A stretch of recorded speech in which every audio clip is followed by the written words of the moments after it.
Oi, pessoal, hoje eu vim conversar com vocês sobre hialuronidase. É um tema aí que muita gente tem dúvida de doses, como usar. É um produto que, apesar da gente usar off-label, né, na harmonização facial, então, o que acontece? Como é off-label, cada hora se usava uma dose, hoje já se tem doses mais assertivas, né, em relação ao uso da hialuronidase. É um uso off-label, então assim, qual que é o problema de usar off-label? O problema é que a gente acaba não tendo um respaldo nem da indústria e nem do jurídico quando a gente usa um produto off-label. Por quê? O que significa off-label? Que essa utilização, apesar de estar embasado em vários artigos científicos, não está na bula do medicamento, né? Então, vamos torcer para que isso entre na bula do medicamento, porque a gente sabe que hoje a gente não pode trabalhar com ácido hialurônico sem ter a hialuronidase dentro do consultório, né? Então, vamos começar. Eu vou falar primeiro um pouquinho para vocês sobre o histórico da hialuronidase. Vou colocando aí na tela para vocês os artigos científicos, tá? A aula é toda embasada em artigos científicos e eu vou passando isso para vocês. Então, vamos lá.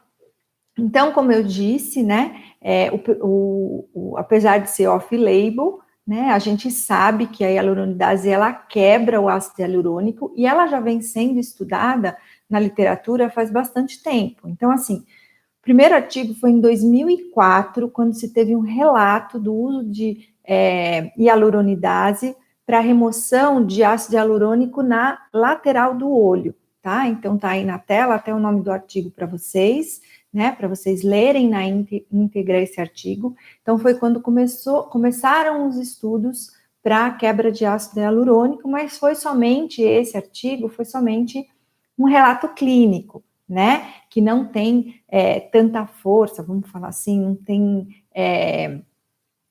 cientificamente, né, a gente tem artigos, quando é um artigo randomizado, alguma coisa assim, a gente, na ciência, ele, lógico que ele é mais aceito, né, mas foi o primeiro que a gente teve. Depois, em 2005, teve um estudo prospectivo, foi o primeiro estudo prospectivo comparando a hialuronidase com solução salina, como forma de remover o ácido hialurônico. Então, a gente já subiu um pouquinho nas pesquisas, né? A gente já teve aí um estudo que comparava uma solução com outra, para a gente ver a quebra. Então, eles já comprovaram aí a quebra do ácido hialurônico, tá certo? Depois, a hialuronidase, ela passou a ser usada para tratar efeito Tyndall e outras intercorrências, até mesmo como o granuloma. Porém, aqui, eu vou fazer um parênteses, a gente tem que tomar cuidado, né, quando a gente fala em tratamento de outras intercorrências, porque quando tiver uma lesão infecciosa, a gente tem que tomar muito cuidado, porque a hialuronidase, ela aumenta a infusão de fluidos. Então, o que acontece? Ela pode espalhar essa infecção, né? Então, a gente tem que tomar muito cuidado quando a gente pensa, apesar de ter nos artigos científicos, quando a gente pensa em tratamento de quadros infecciosos, granulomas infecciosos, tá certo? Aí, em 2007, nós tivemos o primeiro relato clínico científico de regressão de oclusão vascular, né, já para impedir a necrose. Então, aí já começou a ficar mais comprovado, né, esse uso que a gente faz hoje de impedir a necrose através do uso da hialuronidase. Teve um outro estudo, né, que é muito importante para embasar o que a gente usa, né, a forma como a gente usa hoje, a forma como a gente faz hoje o uso da hialuronidase. Então, esse estudo, ele nos dá embasamento para isso, que foi feito um estudo em orelhas de coelho e, paralelamente, em 4 pacientes foram feitos estudos. Então, o que eles fizeram? Eles fizeram a embolização do vaso, tá? E usaram a hialuronidase depois de 4 ou 24 horas, tá? E essas áreas de necrose foram reduzidas com significância estatística. Então, já é um trabalho de peso maior quando a gente pensa em ciência, né? Quando a gente pensa em pesquisa. Então, esse trabalho é muito legal, tá aí na tela também, né? Todos os trabalhos que eu estou conversando com vocês aí está sendo projetado na tela para vocês terem e procurarem, né, esses artigos na íntegra, porque é importante ler para ficar bem embasado na hora de usar a hialuronidase, porque a hialuronidase, como eu já falei, o nosso uso é off-label, porém não tem mais hoje como a gente fazer um tratamento com ácido hialurônico sem ter a hialuronidase no consultório, né? E a gente sabe que ela facilita a absorção e dispersão de outras drogas, auxilia na infusão de fluidos no subcutâneo, e ela é adjuvante em urografia no subcutâneo. Então, aí são algumas das utilidades que tem a hialuronidase, né? Como eu falei, ela também é usada de forma off-label em transplante capilar, tratamento de algumas patologias como esclerodermia, linfedemia e a remoção do ácido hialurônico, que também está incluída no off-label. Mas, como eu já falei, vou reforçar aqui, mesmo sendo off-label, é o que a gente tem hoje de estudos, né, para a gente fazer a quebra desse ácido hialurônico. E é muito importante a gente saber que não tem como você correr na farmácia para ir buscar esse medicamento, a hialuronidase, tá certo? Porque a gente tem que usar, a hialuronidase normalmente é feita em laboratórios de manipulação, né, é um produto manipulado, então a gente tem que comprar, tem algumas marcas que vendem hialuronidase, né, eu costumo usar da Biometil, mas assim, você tem que comprar e ter lá no consultório para uma emergência, porque senão você não consegue encomendar, esperar chegar para você resolver um problema emergencial. E a hialuronidase, quando ela entra em contato com ácido hialurônico, ela tem duas possibilidades de quebra nessa cadeia de ácido hialurônico. Vocês estão vendo aí na tela uma molécula de ácido hialurônico, tá? E ocorre essa quebra para que ela seja mais facilmente absorvida. A gente tem no organismo tanto a hialuronidase como o ácido hialurônico endógeno, tá? A hialuronidase de mamíferos ou bactérias, onde ocorre a quebra, vocês olhando essa foto que está aí na tela, é nesse número 1, tá? É nesse ponto 1 que ocorre a quebra desse ácido hialurônico, tá certo? O ácido hialurônico, ele tem um tempo de meia-vida no nosso organismo de 24 a 48 horas. O que significa isso? Significa que metade do que injetamos nesse tempo é absorvido, se não tiver reticulação, tá certo? Então, a meia-vida do ácido hialurônico é de 24 a 48 horas. Agora, quando a gente vai pensar na hialuronidase, o que os artigos mostram, né? Que a hialuronidase, ela tem um tempo de meia-vida de 2 horas quando é intravenoso, tá? No subcutâneo, ela tem uma ação imediata, o efeito dela fica de 24 a 48 horas, e uma informação muito importante desse trabalho, que está aí na tela para vocês, é que a reconstituição da barreira dérmica é de 24 a 48 horas. Então, o que acontece do nosso ácido hialurônico, né? Então, o que acontece? Hoje a gente sabe, através desses trabalhos, lendo esses trabalhos, que a hialuronidase, ela quebra o ácido hialurônico reticulado. Então, quanto mais reticulado, mais vai demorar para a hialuronidase ter o efeito sobre esse ácido hialurônico, né? Isso é muito bom, esse trabalho, quando a gente pensa no medo que sempre se teve de usar ácido hialurônico e fazer o quê? A hialuronidase e destruir o ácido hialurônico endógeno, né? Só que esse trabalho mostra que a hialuronidase quebra o ácido hialurônico reticulado e não linear, como a gente tem no nosso organismo. Então, isso nos dá uma segurança maior para a gente utilizar esse medicamento quando a gente precisa quebrar o ácido hialurônico injetado. O que acontece? Provavelmente, porque clinicamente a gente vê, então assim, teoricamente, em 24 a 48 horas, a gente tem o turnover do nosso ácido hialurônico endógeno, né? Então, a gente tem a reconstituição dessa barreira dérmica.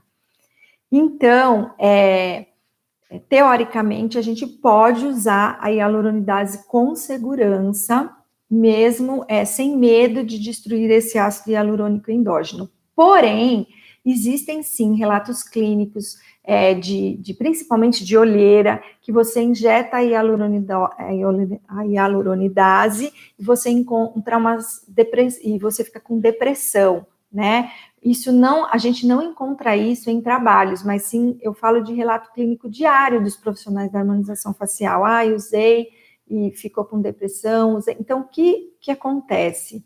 Provavelmente, essas depressões causadas é por uso inadequado de dose ou talvez manipulação da hialuronidase. Isso eu estou falando para vocês da minha cabeça, tá? A gente não encontra muitos trabalhos falando dessa destruição de ácido hialurônico endógeno, tá certo? Então, com essa, veja bem, gente, com essa hialuronidase produzida em laboratório, tá? Em farmácia de manipulação, essa hialuronidase que a gente tem aqui no Brasil, produzida nos laboratórios, não tem essa capacidade de destruir ácido hialurônico endógeno, tá? E quando que eu vou usar essa hialuronidase? Eu vou usar quando eu tiver uma necrose, né? A gente tem que lançar mão da hialuronidase, mesmo sendo off-label, porque é o que a gente tem para quebrar aquele ácido hialurônico ali, que está comprimindo o vaso, que está dentro do vaso, tá? A hialuronidase, ela também, a gente encontra na literatura, possibilidade de resolver, assim, vários tipos de intercorrência além da necrose, né? Então, por exemplo, tem trabalhos que mostram resolução de edema tardio, que não é a primeira opção, a hialuronidase, mas em alguns casos pode ser usado, tá? Como eu já falei, em casos de infecção, quando você tiver um granuloma infeccioso, tomar cuidado, porque ela pode facilitar a difusão dos fluidos e espalhar essa infecção, tá? Apesar de ter relato, né? Apesar de ter citação dessas intercorrências nos trabalhos. Outra coisa agora é a variação de dose, né? Para a gente trabalhar com hialuronidase, depende do que você vai tratar, é a dose que você vai utilizar. Então, por exemplo, as doses, elas variam, né? Correção para comprometimento, para correção ou para comprometimento vascular. Ou então, como assim para correção? Quando eu tenho, por exemplo, um nódulo sem infecção por injeção superficial de ácido hialurônico, então eu vou fazer uma correção para tirar esse nódulo, né? Que é diferente da dose que eu uso quando eu estou enxergando ali um comprometimento vascular, uma evolução para necrose ou até mesmo um estado já de necrose. Antes da gente saber as doses, eu vou conversar com vocês assim, de onde vem, né? Qual que é a fonte desse medicamento que a gente usa, né? Então, hoje no mercado, a gente tem algumas possibilidades de hialuronidase, todas de farmácia de manipulação.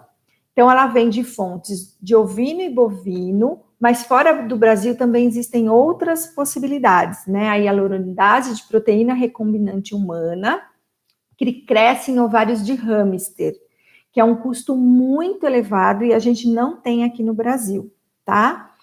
No Brasil, a gente tem da Vitalab, que é uma fonte ovina, a gente tem da Biometil, que pode ser ovino e bovino, e tem também outras farmácias de manipulação aí que fazem, mas o que a gente mais vê no Brasil hoje é o da Vitalab e o da Biometil, tá? Então, o da Vitalab os lotes são sempre fonte ovina, tá? E o da Biometil, os lotes podem ser tanto ovino como bovino, mas também usam mais ovino. E também existe a hialuronidase de origem bacteriana, tá? Como que é a apresentação desse produto? Tem farmácias que vão nos enviar somente o poliofilizado, tá certo? E outras já envia, como, por exemplo, a Biometil, o frasco com o pó e o frasco com a solução de manitol. Eles são comercializados em 2.000, 3.000 e 20.000 do TR. O TR é a medida da hialuronidase, que significa unidade redutora de turpidez, tá? Esse produto, ele vem estéril, né, com pH ideal para a gente injetar e as propriedades para essa finalidade injetável. Então, por isso que a gente tem que tomar muito cuidado quando a gente busca isso num outro medicamento. Porque esse que a gente compra, que vem da farmácia de manipulação, especificamente para injetar, ele vem já com essas propriedades certas para a gente trabalhar com a injeção desse produto, tá? Nas farmácias, nas drogarias, a gente encontra, até assim, teve uma época que foi muito falado, não precisa mais, porque você encontra na farmácia, mas é aquilo que eu falei, não vem com essas propriedades para a gente injetar. Não são medicamentos injetáveis, né? Então, a gente tem... Então, nas farmácias, nas drogarias, a gente encontra o otoxilodase, né? Que tem na fórmula hialuronidase. E só que a hialuronidase, esse produto é um produto para ser usado no ouvido. É um medicamento, né? Essa hialuronidase que vem aí, ela não é injetável e é tópico para ouvido. Então, não deve ser utilizado na harmonização facial, tá certo? E a gente tem também a hialuronidase associada à betametasona na pomada Postec, né? Que é uma pomada usada para fimose. Então, assim, também não é de uso injetável, né? É completamente diferente, é uso tópico. E nesse caso, para que tem essa hialuronidase aí? Tem essa hialuronidase para facilitar a permeabilidade do ativo do medicamento, que é a betametasona. Então, tem alguns profissionais que, quando o paciente apresenta edema, né, alguma inflamação, receita essa Postec para passar tópico. Mas, na verdade, e aí vê, teve uma melhora. Teve, mas assim, a melhora foi por causa do ativo betametasona, e não por causa da hialuronidase, porque essa hialuronidase tópica ali, ela só permitiu que essa betametasona entrasse de forma mais fácil, tá? Tivesse uma permeabilidade mais fácil. Agora vamos falar sobre a manipulação. Então, primeira coisa, após manipulado, usou, joga fora. Não pode guardar, não pode armazenar. Usou, joga fora, na hora que for usar de novo, faz outro, é assim que funciona, tá? No consultório, a gente costuma usar 2.000 UTRs com 2 ml de diluente, porque como a gente usa normalmente pouca quantidade, se você pegar um de 20.000 UTRs, você vai preparar tudo aquilo, usar só um pouquinho e vai desperdiçar, né? E se não vier com diluente, você usa soro fisiológico estéreo. Gente, bastante atenção que é soro fisiológico estéreo, aquele mesmo que a gente usa para fazer a reconstituição da toxina. Cuidado para não pegar o flaconete de soro de inalação, tá? Não é esse. Nossa diluição, como que a gente faz? A gente faz numa seringa, já meio que para padronizar, para ficar mais fácil as contas, a gente usa a seringa de 1 ml, a mesma seringa que a gente usa para toxina. Mas, então, como que a gente faz? 2.000 UTR, você vai pegar 2 ml de diluente, tá certo? Só que essa seringa de 1 ml, existe a seringa calibrada a 0,02 e a seringa calibrada a 0,01. Então, a gente tem que fazer a continha e saber o que a gente está usando, igual quando a gente faz para toxina. Porque o que acontece? Em 1 ml de seringa, eu vou ter 1.000 UTRs de hialuronidase, nessa diluição que eu estou ensinando para vocês. Só que a gente tem que prestar atenção, tá aí na tela, tá? Para vocês verem que existem 2 tipos de seringa de 1 ml. Aqui é calibrada a 0,01 e aqui é calibrada a 0,02. Então, na seringa que é calibrada a 0,02, em cada risquinho da seringa eu vou ter 20 UTRs de hialuronidase. E na seringa que é calibrada a 0,01, em cada risquinho da seringa eu vou ter 10 UTRs de hialuronidase, tá? Então, é importante se ater a isso para você aplicar a dose certa a hora que você for tratar algum tipo de correção ou de intercorrência aí mais séria, tá bom? Outro problema que a gente tem quando a gente pensa em aplicação de hialuronidase são as alergias, né? Então, assim, de 5 a 6%, esses artigos mostram para a gente, né, de pessoas apresentam hipersensibilidade. E aí, como que a gente faz? A gente sempre tem que fazer o teste antes de aplicar a hialuronidase, tá certo? Porque esse paciente, ele pode apresentar hipersensibilidade a qualquer momento. Então, fica mais uma dica aqui para vocês. Eu apliquei, estou fazendo uma correção. Então, meu paciente veio hoje, fiz o teste, não deu nada, eu apliquei a hialuronidase. Aí, ele vai vir a semana que vem de novo para eu aplicar mais um pouquinho, tá? Lembrando que essa aplicação, ela pode ser feita depois de 48 horas de novo, né, segundo os artigos, mas se você estiver fazendo uma correção, é interessante deixar essa hialuronidase agir, você ver como vai ficar. Eu optaria em fazer uma vez por semana, já que você não tem pressa, é uma correção e nada urgente, tá? O que acontece? O paciente, ele retornou na outra semana, você vai fazer o teste de novo? Vai. Por quê? Você já ouviu gente que fala assim, eu comi peixe a vida inteira, aí tava na praia, comi peixe, me deu alergia, eu comi camarão, né, frutos do mar, sei lá, me deu alergia. Ou aquela pessoa, nossa, usei esse medicamento a vida inteira e agora fui usar, me deu alergia. Então, assim, não é porque a pessoa não tem o processo alérgico e que você fez aquele teste que ela não pode apresentar o processo alérgico. Então, é importante, toda vez que você for usar a hialuronidase, você fazer o teste, que eu vou ensinar para vocês, que é muito simples, e não perde tanto tempo assim. E é uma segurança para você, né? Então, como que a gente faz o teste cutâneo? Tá aí na tela para vocês a imagem de como se faz o teste e como que deve ser feita a leitura desse teste, né? Então, você vai aplicar 3 UTRs da hialuronidase intradérmico, né? E após 5... Então, o que você vai ter que fazer, né? Você já vai me perguntar que eu sei, Lara, mas eu vou ter ali, como você ensinou, eu vou ter 10 UTRs na minha seringa, ou 20, o que eu faço? Você vai hiperdiluindo esse pouquinho, para você ter essa quantidade de 3 UTRs, tá? Vai fazendo a continha e hiperdiluindo.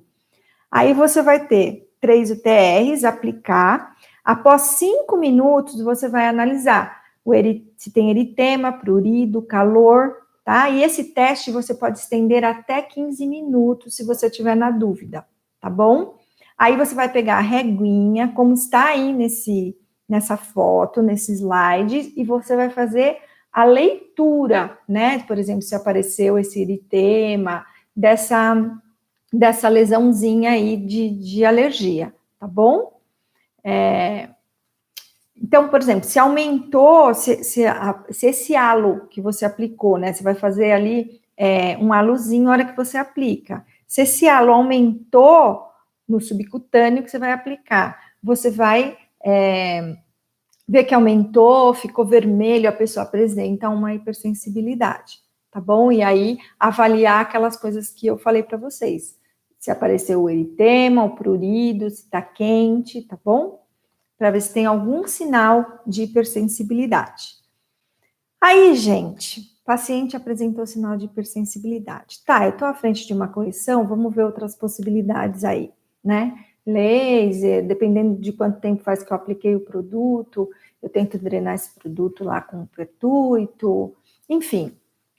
Eu estou fazendo uma correção, então, assim, eu não vou arriscar de aplicar a hialuronidase, o paciente apresentou hipersensibilidade. Tá, só que aí eu estou à frente de uma necrose, ou à frente ali de um problema vascular mesmo, de um comprometimento vascular, que eu tenho que fazer alguma coisa nesse paciente.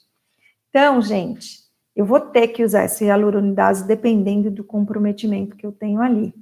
O que eu vou ter que fazer? Eu vou ter que ter no consultório as medicações de suporte para alergia, né? Então, eu tenho que ter uma hidrocortisona, eu tenho que ter um histamínico injetável, uma adrenalina. Para quê? Para se der alergia, eu tenho que ter em mão ali para usar, né? Agora, se for uma correção, aí você evita de usar, você não vai arriscar, tá certo? Mas pode acontecer alguma situação que não tem jeito, né? E aí você tem que saber, se não der tempo de você levar esse paciente para um pronto-socorro, alguma coisa assim, você tem que ter essa medicação de suporte no consultório. Na verdade, nós, odontólogos, a gente tem que ter essa medicação de suporte para alergia a qualquer coisa, né? Não somente pensando na hialuronidase, porque a gente lida aí com os anestésicos, né? Que na literatura mostra que também são extremamente alergênicos e, assim, a gente tem que ter essa medicação. Por isso que nos meus cursos de especialização a gente tem um módulo de emergências médicas, porque, assim, o dentista, ele tem que saber lidar com isso dentro do consultório, tá?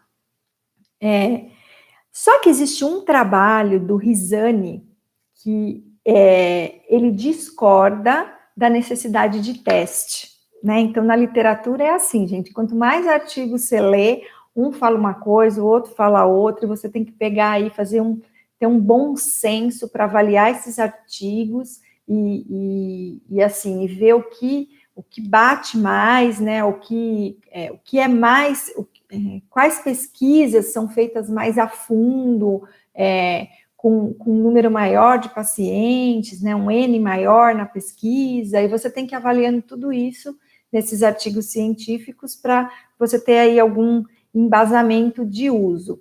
E o Rizani, ele fala que, assim, ele contesta a necessidade de teste, e ele dá algumas justificativas para isso. Quais as justificativas que ele dá? Que a gente tem tecidos resistentes à ação de hialuronidase quando esses tecidos foram expostos a outros medicamentos, tá? Como, por exemplo, anti-inflamatórios, não esteroidais, estrógenos, salicilatos, antihistamínicos, né? E tem alguns medicamentos que são incompatíveis com a hialuronidase, tá certo?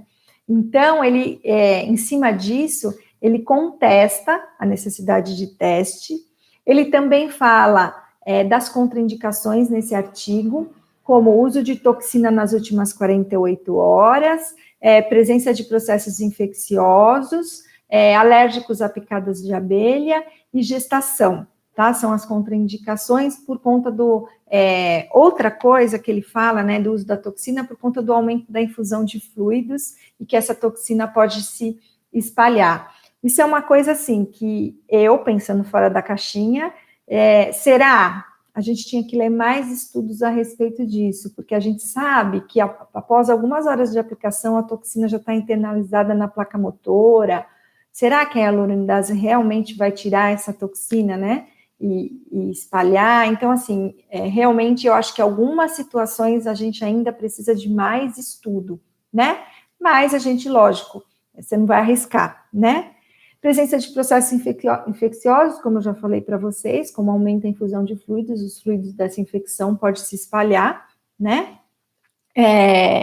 Alergia à picada de abelha, porque a gente sabe que a hialuronidase está presente, né, no veneno de abelha, lá quando a gente toma picada de abelha, e tem gente que realmente tem uns processos alérgicos importantes, né? E gestação, porque a gente não tem pesquisa, né? Ele também diz, o Rizani, né, que tem, assim, efeito adverso nessa aplicação intradérmica, porque é raro na literatura você ter um efeito adverso nessa aplicação intradérmica, né? Então, o paciente, e ele também diz que o paciente, mesmo apresentando alergia o mesmo teste dando negativo, ele pode apresentar alergia ao produto. Então, por isso que ele não considera importante você fazer o teste no consultório, tá? Agora tem uma outra questão. Lara, eu vou usar cânula ou agulha para fazer a aplicação da hialuronidase.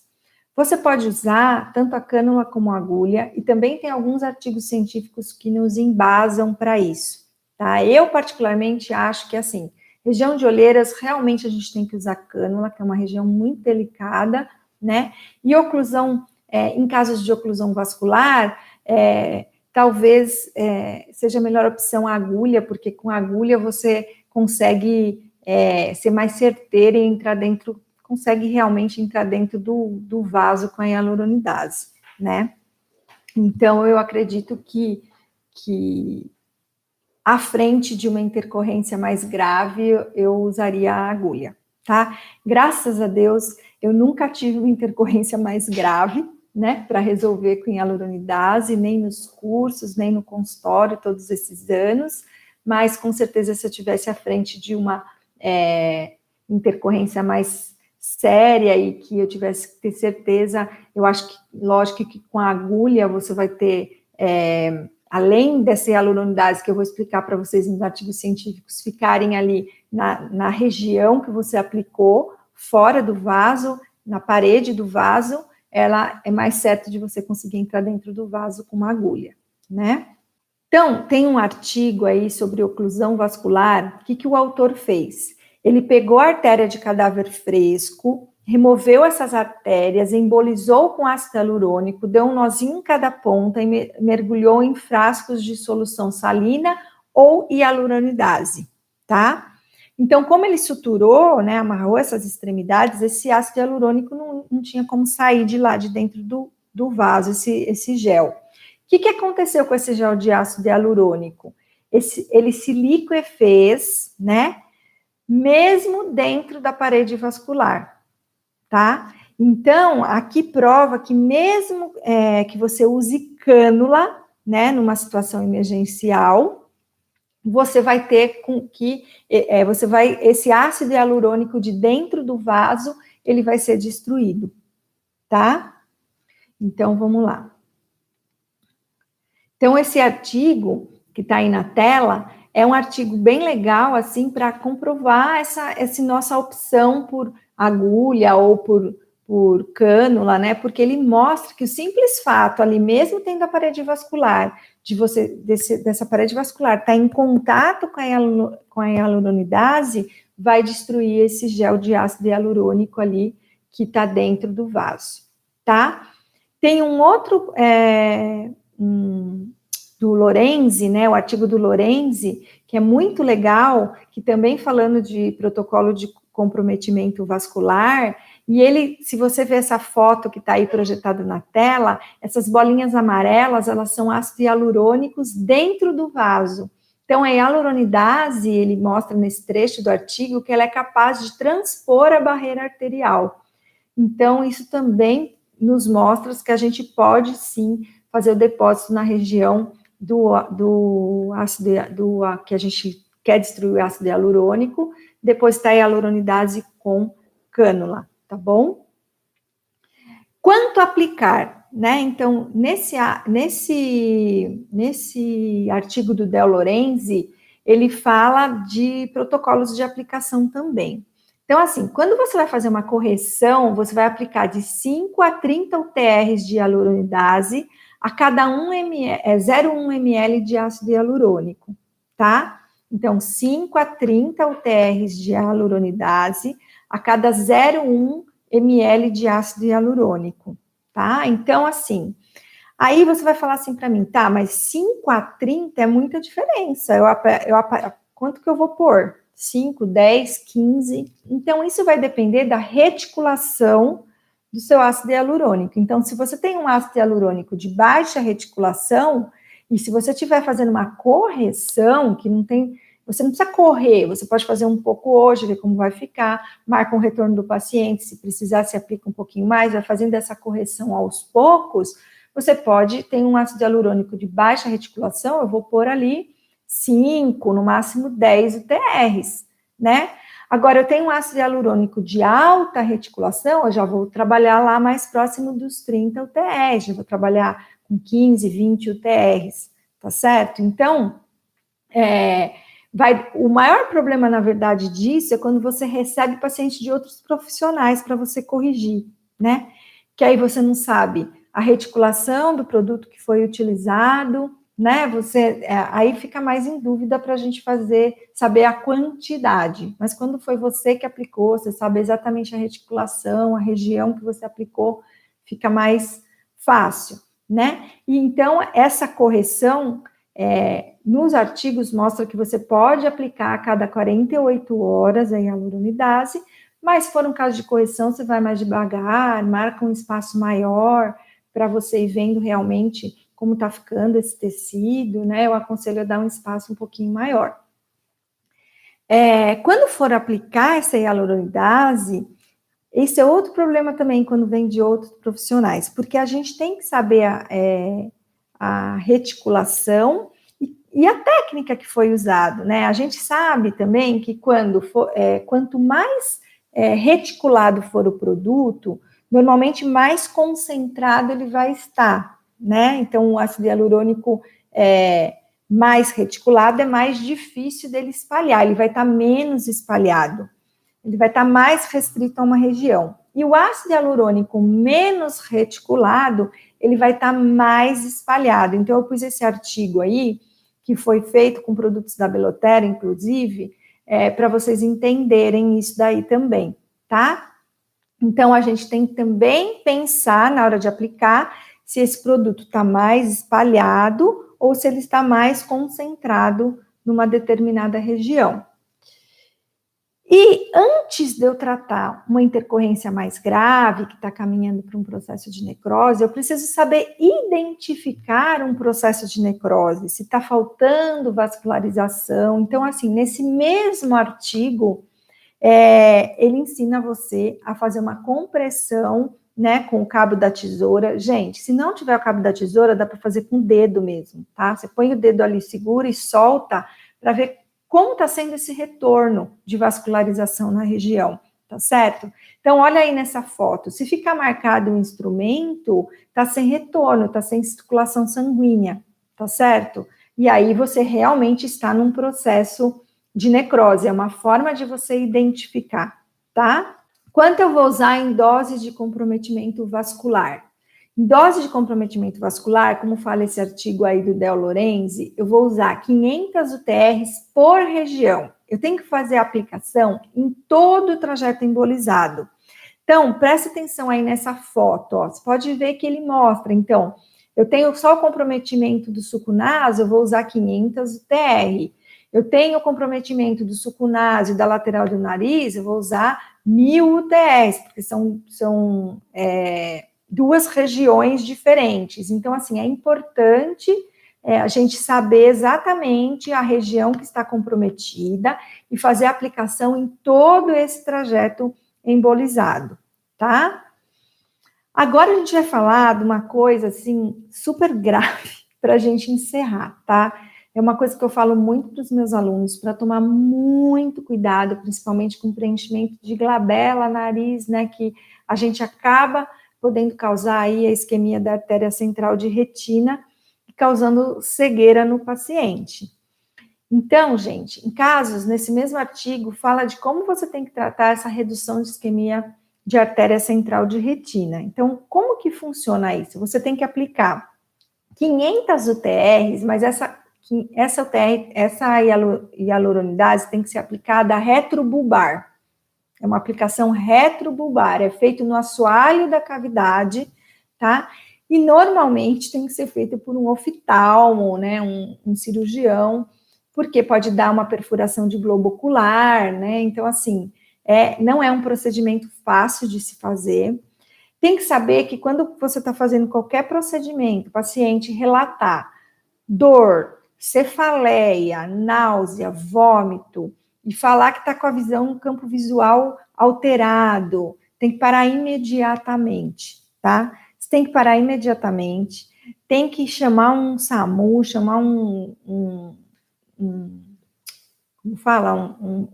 ambulância, esse cara tem que ir para o hospital ontem, porque tem 90 minutos para regredir esse quadro. Tem aí no slide de vocês projetado quais são os cuidados que a gente pode ter ali imediato, né? Que é, então, solicitar serviço de emergência médica, colírio timolol a 0,5%, tem que ter aí alguns medicamentos, tá tudo aí escritinho para vocês. Fazer uma massagem ocular e essa hialuronidase retrobulbar aí, 500 UTRs, tá certo? Porém, existem, aí eu tenho uma notícia não muito boa para vocês também. Existem relatos na literatura que fala que a injeção retrobulbar não é suficiente. Então, tem um artigo que também deixei aí para vocês, que de 9 casos nesse artigo que foi feita, essa injeção retrobulbar, teve sucesso apenas em 1 caso. Então, não é garantia de regressão de sucesso, mesmo que você conseguir fazer essa retroinjeção bulbar, né, dentro desses 90 minutos, tá certo? Então, eu coloquei isso aqui só para, assim, mostrar para vocês que a gente tem que ter muito cuidado, a gente tem que gerenciar a intercorrência, porque, assim, a gente fala, mas se tiver qualquer problema, tem hialuronidase, mas nem tudo a gente consegue resolver com a hialuronidase. Existe o processo alérgico da hialuronidase. Eu já vi aí casos de intercorrências feios do processo alérgico da hialuronidase. Lógico, vai passar, é um processo alérgico, tem, né, se não for, tem como regredir esse processo alérgico, mas assim, é também muito desagradável de lidar com isso. Então, a gente tem que gerenciar a intercorrência, a gente tem que ter o compromisso de ter, lógico, essa hialuronidase lá no nosso consultório para trabalhar com ácido hialurônico, tentar trabalhar, gente, com doses menores, né, e vai construindo, né, a sua harmonização. Eu sempre falo isso, essa é a minha teoria, e eu não vou abrir mão disso. Vai fazendo aos poucos, né, você precisa fazer uma injeção maior de ácido hialurônico numa determinada região. Tem casos que exige, sim, muitos ml aí de ácido hialurônico. Vai fazendo aos poucos, né? Para você ir gerenciando o aparecimento de algum tipo de intercorrência. Então, é isso que eu tinha para passar para vocês. Qualquer dúvida, eu estou super à disposição, mas eu acho que com esses artigos aí que tem nessa aula, vocês vão conseguir ficar assim bem embasados em relação ao uso da hialuronidase, tá certo? E até mais, vejo vocês nos próximos vídeos.